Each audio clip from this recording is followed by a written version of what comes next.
He heard a splash in the water.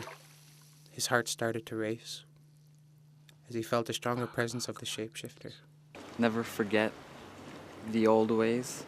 I think of a bunch of stories that my elders told me, and the otter one comes up. There's a lot of supernatural stuff that happens, and if you're open to it, then you can see it. This story has been passed on from generation to generation. This is the otter story. Gawats. One day a young boy was being disrespectful to his parents and elders. This happened for about a month. Till one day he decided he'd had enough and took off on his own.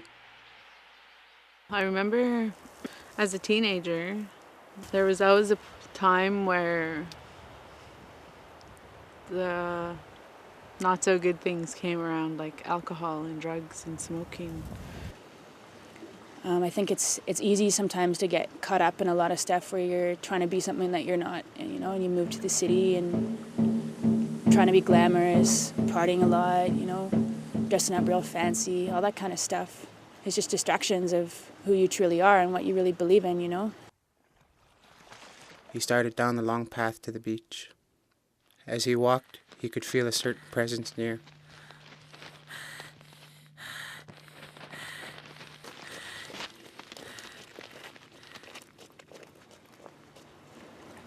I think about how we're often drawn into our own desires through kind of illusions we create for ourselves.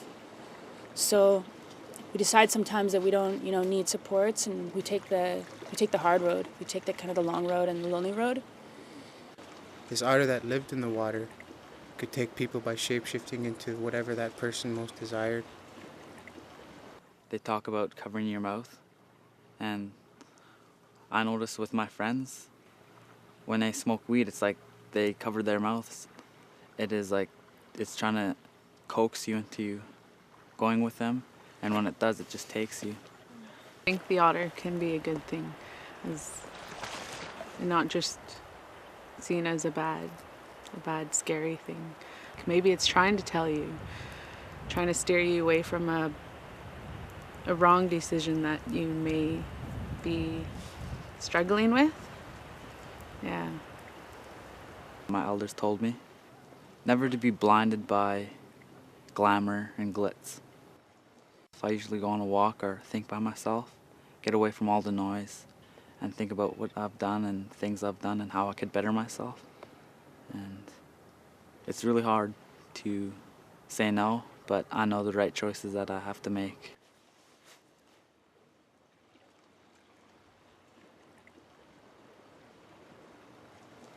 So you think about the otter taking you down into the sea world or taking you into the other world. And with all the things that I've ever had to try out or all the kind of hard places I've ever had to be in, it's never gotten to the point where there was no point of no return. And I think I still managed to, learn from those mistakes and come back to a place that's healthy for myself.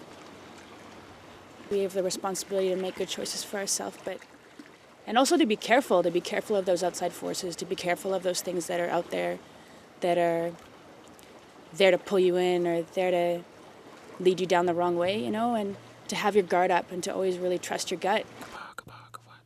Be careful. Be careful with your actions, your feelings towards yourself and to others. To your elders, especially your parents, because they create you as an individual, they prune you from a baby. There's a reason why that this story, this myth is still with us today.